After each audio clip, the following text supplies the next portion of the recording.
Hey, everybody. Welcome to Locker Room. This is Southland's podcast for men. We're trying to redeem men's conversations, talk about the right things in the right ways. I don't know if we'll pull that off today because it's me and Scott Hatfield. Yeah. Reunited, and it feels so good. It feels so good.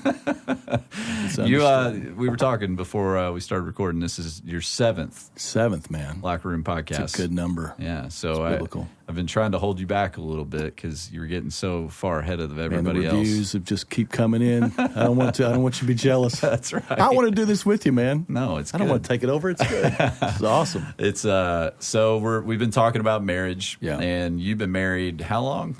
This June it'll be 27 years. You're ahead of me. You're bearing down on 30, big fella. Buddy. That's awesome. It's just been my wife. It's been a dream. It's I'm gone so fast for her. It's just well. So your wife is Sarah Hatfield is her married name because that's your name. Good work, man. I know. So talk about where you guys are from, how you met, Sure. And we'll kind of tell us a couple stories. You've got a couple good ones. Yeah. So we're both from Louisville. We came from different families. Obviously, I don't know that everybody would have seen these. You came from different families. Different kinds of families. She's not your sister or your cousin? It's my second cousin. I mean, anyway. It's met her at a family reunion. We may need to edit some of this. Nope, not at all. Okay, all right. So we're both from Louisville. My wife grew up with just a legacy of faith. Grandparents who were married 50 years longer than us. Her parents were married 25 years longer than us. They were great legacy of faith. They loved the Lord. They planted a church there. Been very invested there. And then in my story, not so much. No church planters, yeah. No church. I'm it. I'm the black You're sheep. the church planter. Yeah. That's right. And so we got connected through actually our youth pastors. She had broken up with a guy that is a good friend of mine today, and they were together for quite a while. And then I went to a week of camp. Right after I graduated, had been with this girl for like 5.5 years. We had got it all figured out. Just lots of crazy stories in the midst of it. I became a Christian just a year prior to that, and this week at camp, this dude just wrecked us, man. He just was talking about just lordship and what it means, and some of you say he's Lord, and he's not. Some of you are doing this and this and this and this. He's not Lord, and so he called us to repent, and I was the first one up, and so went through that, asking the Lord what he wanted to do, and so I broke up with this girl, like a drive-by. I mean, she had no idea it was coming. We had our lives figured out, knew where we were going to school, just all these things, and then, once I shut that down, felt so much peace and told God I didn't want to be with anybody. I was going to U of L to run track, and man, I just wanted to shine for him, make a difference. And about a month later, I met Sarah, and so she came to my church. She always says it wasn't that way, but she came looking to just go, hey, what's there? So our youth pastors would talk, had a little conversation, and in fact, some of our mutual friends were like, listen, don't mess this one up, man. I don't know if you should date him. He's new at this. It's kind of like Paul and Saul. It's like, I don't know. I mean, this might be. He's different, but we're not sure how different. Let's give it a minute. Yeah. So that's kind of how we met. And then I was telling you this earlier. I thought it'd be funny, but just totally different homes. And I went to meet her family, and so we had a meal at their house. And so I get there, got a ball cap on, just like we do often. And you do it right now, just what we do, And so sit down, and her mom, dad, and brother are there, and they're like, "All right, we're going to pray." And her dad's kind of looking at me like, "We're going to pray." I'm like, "Yeah, cool. I've been doing it for like a year. It's great. Cool. Yeah, I'm fine. I love it." So I'm like, "Yeah." And so he's like, "All right, well, let's pray." And he just keeps looking at me. I'm like, "All right." And so I dug my head, and then he takes my hat off. Physically takes it off. Physically took it off. It. And I'm like, woof. Yeah. Did he set it down? Did he throw it? No. He ripped it up with his hands like a man. Like Hulk Hogan's t-shirt. So I was like, okay, that's just what we do. So I went, yeah, that's fine, no problem. So that was at first, but it was good. And man, I look back on that and go, I can't imagine me walking into my daughter's, I was new at this, and then contrast that with her coming to meet my dad and my brother. My dad, he grills everything. Man after my own heart. We lived with him and not my mom in that time, and my dad never wears a shirt, and so he was. I love it. He was out cooking. He's a big boy. And he's got burgers. Yeah, we had burgers and some sort of starch, corn, potatoes, maybe some mac. I don't really know, but that's the vegetable. That's it. That's right, isn't it? Vegetable, yeah. So my dad comes in, sets the burgers down. We're ready. Let's go. He sits us down, and we're sitting down. He has no shirt on. Still inside, sweating. Inside or outside? No, inside. Inside. Ceiling. He clicks the ceiling fan on like twice to get it on high. Yeah. Like, and it's just so blowing hard. Blow his sweat he looks like he's in the third round of a UFC fight. I mean, he doesn't really look like that. He just looks like he's been fighting that long. It's just you, Sarah, your brother, and him. That's it. That's it. And my wife had never met my family, and so. There's no praise like, all right, let's eat, And so we started eating. It was normal for me, not for her. so my dad is eating this burger, and he's barbecues on everything, And so he's eating this burger, and he goes to take a bite, and like a lot of barbecue sauce lands right on his chest, on his pec. And I'm like, oh, what's he gonna do? Well, what he's gonna do. Like, don't do it. Don't do it. And he just grabs his hand and does like this and wipes it off in his mouth. And I'm like, he didn't just lick it straight off. Yeah, he couldn't quite reach. Yeah, but I about threw up in my mouth. I'm surprised Sarah didn't get up from that moment and go, "Hey, it's been real. Yeah, I'm out. Peace out." I'd have loved to have had Sarah in here just to hear her reflections on that moment too. So. I don't know how. I mean. You marry into that family, you just do. And it's like, there have been so many times where I've called her after a funeral or whatever going, you have no idea. I'm so thankful. Yep. Yeah. So you guys have been married almost 27 years and a lot of joy. Man. Three girls. Yeah. God's been taking you on all kinds of adventures together. Yeah. You guys are one of my favorite couples. One of the parts of your story is a part of kind of the traditional wedding vows. You hear it all the time when you go to a wedding. You make a vow in sickness and in health, and that's been part of your story. So, totally. I mean, we were talking earlier today about you guys get married and go on your honeymoon, and Sarah got sick. And then there's been some other bouts with sickness, some along the way, and so just really kind of. Start wherever you want to start and kind of tell us how that's played out in your marriage. Well, the first thing that happened, I mean, she's in great, as she always says, that she was in great health, perfect condition before she got married to me. And so we went to Cancun on our honeymoon. I'd never flown before. We get down there. Everybody tells us, don't drink the water, don't drink the water. So we didn't drink the water, but, there's ice. You don't think about that. You have salads. They wash them. We went snorkeling, and she cut her hip on some coral reef. And so we're not sure exactly what happened, but she ends up with Giardia.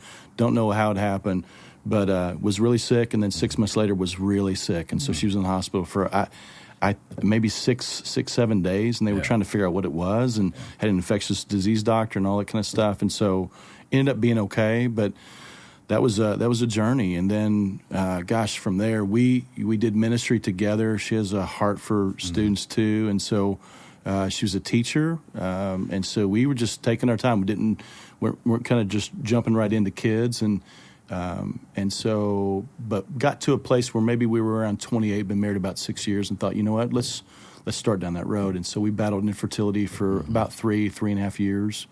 Went through all the testing, all that kind of stuff. Man, that was a hard season.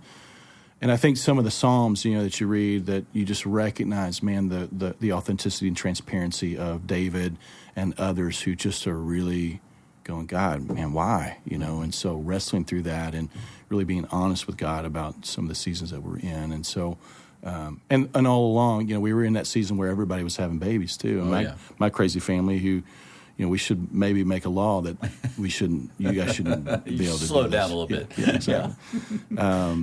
But eventually we get pregnant, and man, it was a miracle. I mean, it just was a miracle. And she's 19 now, but in the midst of 20 months in her breastfeeding, she noticed a spot, and we went through 3 different doctors. 2 or 3 of them didn't feel it. She just knows her body, and I'm so grateful, man. I mean, because there's just been times along the way, but they went from mammogram to biopsy to I remember being at Corporate Drive, and it was a Thursday, 5:30, and I got a call from Sarah saying, I just got a call, and it's cancer. Mm-hmm.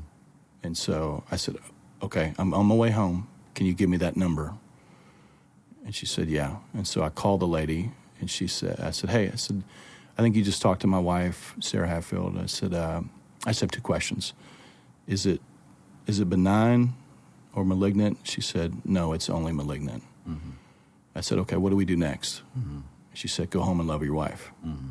I went, yeah, I'm going to do that. You're going to do that. That's not what I'm asking you. Yeah, but then she said, no, you don't understand. She said, you'd be shocked at how many women end up losing their marriages because of this. Yeah. It's crazy to me. Yeah. And along the way, in just this journey of being able to minister out of some of that brokenness and some of that season, it does happen, and it's sad, So we went down that road. It was a long season. There was no family history. My wife she fell in love with Jesus early. Has walked with all. She doesn't have my background, and so we went down the road of lumpectomies and doctors and then eventually chemotherapy, and didn't feel good about just what they saw in the pathology, and so ended up doing not just chemo, but ended up having a double mastectomy. Ended up almost being 10 surgeries by the time we were done.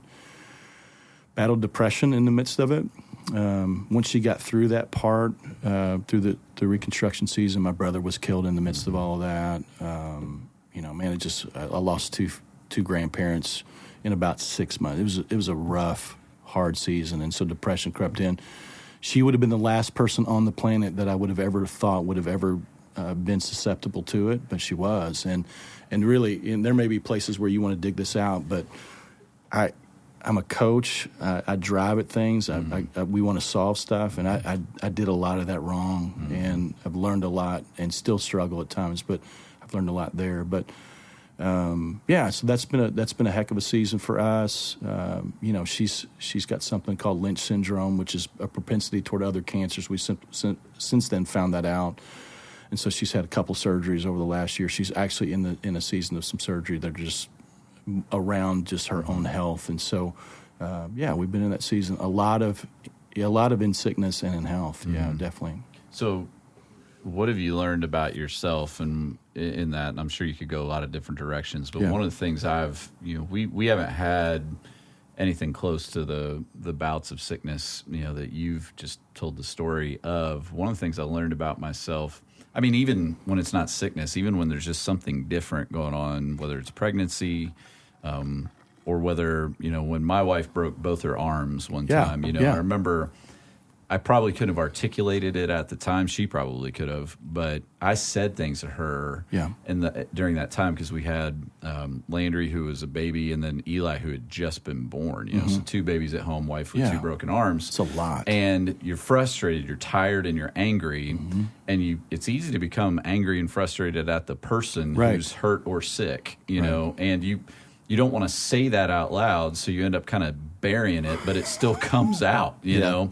And so I recognize, man, you are way more selfish than I even realized I was, at 25 or whatever it was at the time. So I'm sure some of that probably came out. What else did you learn about, your own heart and are still learning? You're right. You don't realize how selfish you are. You don't realize, if she could change it, she would. And so I learned that, especially about depression, man. I'd seen other people, and I just hadn't had it right in front of me. And so, I'd use, you've talked about my metaphors. I use so many metaphors and stories and all that kind of stuff to try to motivate. And, there was, it's kind of like these pull your bootstraps up, and she's going, I can't find my boot. I don't know where my boots are. Yeah. And so it took counseling, spending some time with a guy named Pastor Roy, who is out in Edmonds, Washington. I still connect with him. But he's a guy that finally, for the first time, said, hey, I love your heart for your wife, but you're going about this in all the wrong ways. Your wife is in a 30-foot pit that's deep, dark, cold, and wet. And it doesn't matter that you're standing at the top going, hey, baby, you got this. Come on, let's go. You got to go all the way down in there with her. And validate her and empathize with her. And I'm like, okay, and he's like, because you're always thinking, well, like, so then what's the steps?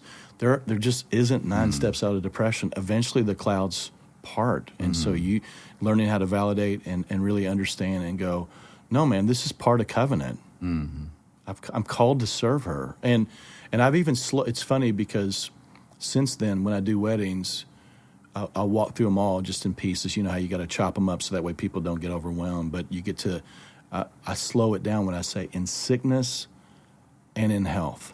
And I say it like that slowly. I just have always done that for me. And I've never said it out loud as to why I do it. But we say things on that day that we have no idea. No clue. We have no clue, man. And that's what this is. And so if it's hard in your marriage, whatever hard is right now, it's what you signed up for. And you know what? You may not knew that was. You may not have any understanding of what was around the road for you. But this is what life is. We're in a world that's broken, and God one day will completely redeem it. But in the midst of it, man, be a covenant man, and you've married a covenant woman, and so lock in and ask the Lord for help and put the right people around you and serve. And so one of the things probably through her depression and cancer stuff was we did this really transparently, maybe a little too much at times, because everybody knew, just being on staff, everybody knew what was going on. I felt like I was having conversation with people that I didn't know, but they cared about us. But I'm like, what's your name again? We're talking about, breast stuff, you know. Right. But man, the amount of family that came around us was unbelievable. Just going, I hope nobody else goes through any kind of cancer, but if they do, I hope they have a church like this, or I hope that they find ours. Yeah. That's really what's the definition of what it meant to be in and be a recipient of what it means to be in the church. Well, you've just reflected a few things that, unfortunately, a lot of people don't draw the straight line to, which is what marriage is. Yeah. Ephesians 5, it's representative of Christ in the church. And so when you recognize that as a husband, our role is to play the role of Christ. Loving the church, and we're going to do it poorly. Yeah, we're not. But we're still going to try. And there's no out clause. So at what point does Jesus go, "Oh, that's the thing that I didn't sign up for with you"? So if I struggle with depression, or get cancer, does Jesus go, "Well, this is my sign off point. I didn't sign up for a relationship with you if you're going to be sick and tired." So it makes things real clear when we look at Jesus and what he's done for us and is doing for us. Absolutely. It's a very high bar, obviously, but I think it's important for Christian men, especially, to be able to draw that straight line back because it just gives clarity. Like, hey, man, you made that vow because that's what you signed up for, and so if the point of comparison always goes back to Jesus, then hopefully that can bolster some resolve to go, I'm going to stay the course here, because it's very sad that the lady you talked to on the phone was thinking in those terms of going, I don't want this to be another casualty marriage. I have to respond to this man that I don't know. Right. Yeah. And so what are the things which, who knows what her faith is or isn't, but what are the things that she had in her mind, do you think, that she's witnessed with men in particular, that she was going, I've got a chance with this guy where I got to say something to him, and this is the one thing I'm going to say: go home and love your wife. Yeah, sounds strikingly like something Jesus would say. Absolutely. I mean, it was perfect. Yeah. I was looking for just where do we go? Our next step, steps, of course. I want to be ready. And we talked with her later, and she just said, I've had my heart broken over and over again in this role where I've talked to women. I mean, listen, I love breasts as much as any man on the planet, but we have great technology. God does what he does. And it's like, I unwrapped, her after the double mastectomy. It's like, man, this is my bride. I'm in it when, I shaved her head when her hair started to fall out. I went with her to every chemotherapy. I mean, we worshiped together, read Psalm 91. We were focused in on, and we didn't know. We hoped that we were going to have a good outcome, but we didn't know. No guarantees. And then after the first thinking that there was a lumpectomy, and then going, no, that's not enough. There's potential other things here. We're going, let's go guard the next 50 years of your life. Yeah. That's what matters. Yeah. So. And I remember that season pretty well and vividly. You and I were, here at the same time. And, you were at the same time as all that was going on, young, 29 years old, something like that probably. Yeah, I was 32 when that season of, I was 32. Yeah. And you've got, you guys had come here a few years prior to that from Louisville. You're doing student ministries here. You know, you're at this church that keeps us pretty busy, at times. So, and a dad, so talk about how you navigated that, because for us as men, so much of our identity can get wrapped up in our ability to do our job really, really well. And when you're walking through something like that, there's sacrifices that have to be made. You're not as present as you want to be, that kind of thing. I'm really grateful for this organization because I had several people go, hey, if you need to limp here, cheat this place a little bit, then do it. Which endears me to this place. Whenever somebody cares about you beyond what you do here, or wherever that organization is, you go, man, they're invested in me, not just what I do, this widget on this machine. And so I was allowed to create some space and margin when I needed to, and we do that here. We obviously model that here now. We've got several families right now that are walking through some things specifically, and we just go, no, man, we believe in family, not just in word on the weekend, but we believe that here. And so in all of that was super helpful. We had support with our church and some with our family. I'm grateful for some of the people that were just really consistent. Man, we had people praying for us.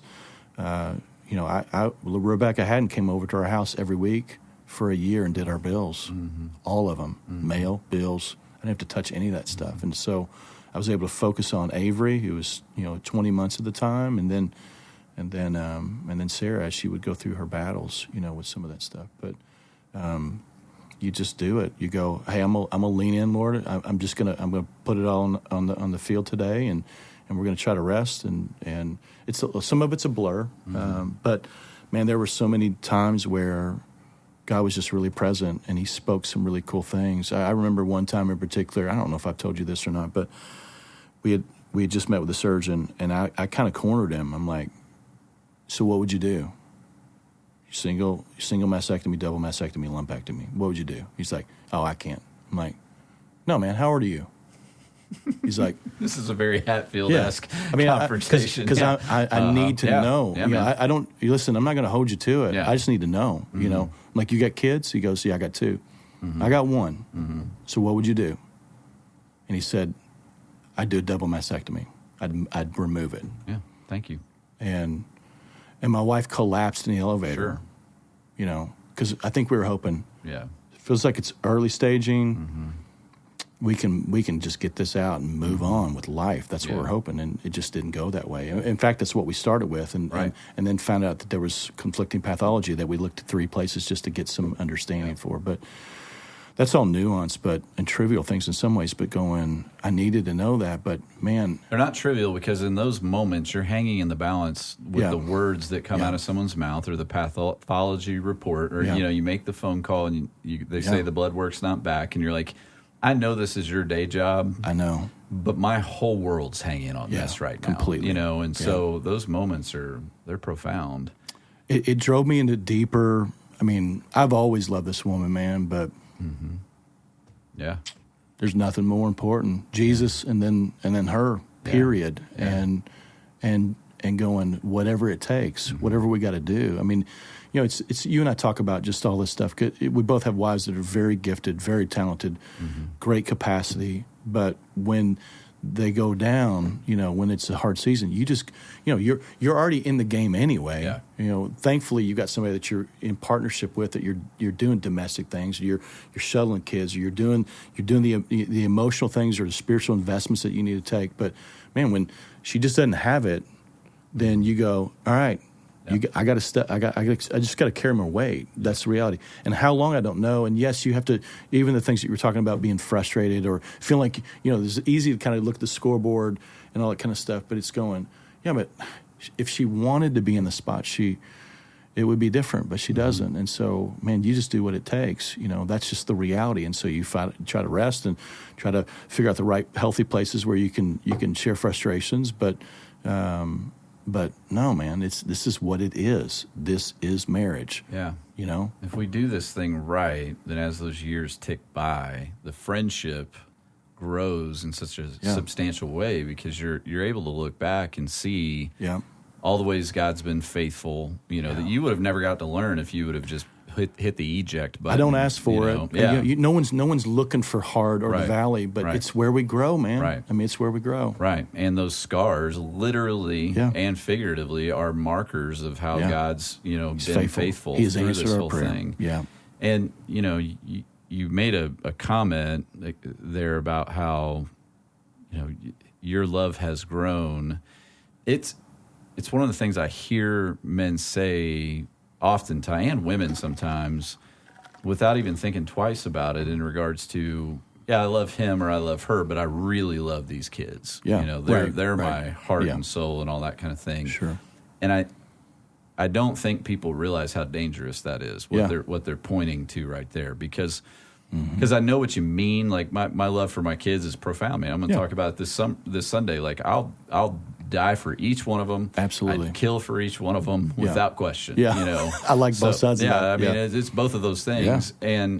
But my love for my wife is a different thing. My goal for those kids is to get them out. My goal is for us to till death do us part. And it's a different thing. And so if there has to be a choice, it's her. Absolutely. It's her. And men need to hear that. Yeah. And not many men that I hear from, especially who love their kids, great, that's awesome. Yeah. That woman that you made that covenant to, those kids are going to be gone in a flash. Yeah. They're going to be doing whatever they're going to be doing, going wherever they're going. And you two are going to look at each other one day. Mm-hmm. And you want to be able to go, hey, I know you, and I love you more than the day I married you. Yeah. And we got all this water under the bridge, and man, and mean it. And really mean what you say, as opposed to, I'm sorry, who are you? Yeah. Or what do we do now? Like, Allie and I talk about this a lot. Like, we don't have questions about like what we're going to do when the kids are gone. Yeah. Like we're gonna have fun. We're gonna do all kinds of stuff. We're gonna enter into that season. They'll be grieving in that season for sure. Sure. But there'll also be we're looking forward to some sweet things during that season, Lord willing. In year 4, my 3 one day will be in covenant, and they better know what it looks like. That's right. That's exactly right. Yeah. So we want to model that for them. Yeah. Going, hey, you're going to get married one day. Your husband, your wife might get sick. Your husband, your wife, who knows? Hard is coming. This is what you need to see. So this is what we do. And, you and I have done who knows how many weddings between the two of us over the years. And most of the weddings that we do are young people at their peak. Yeah, they're in their 20s, their 30s. They got hopefully a lot of life ahead of them. And so they rattle off these vows, and we can try to say to them all day long in that moment or in counseling beforehand, like, hey, rough water is ahead. You're either in the storm, you're on your way out of the storm, or on your way into one. It will come in this world. You will have trouble. Yeah. But, there's no way that you can coach somebody up. You just have to put them in that context and then be there for them when those storms and come. He's got to be Lord in the midst of it, because there are times where I don't have the answers. Right. And everything as a man wanting to lead and love my wife well. Yeah. There are times where I go, you know what, I don't know, but we're gonna continue to ask the Lord about it. Yeah. And you don't have to worry about where I'm going to be. That's just the reality. Yeah, man. One of the things for men too, and we'll start to wrap this up, is that we have so many expectations that we sometimes don't specify, we don't articulate. We have this expectation. I'm going to go home tonight and it's going to be great.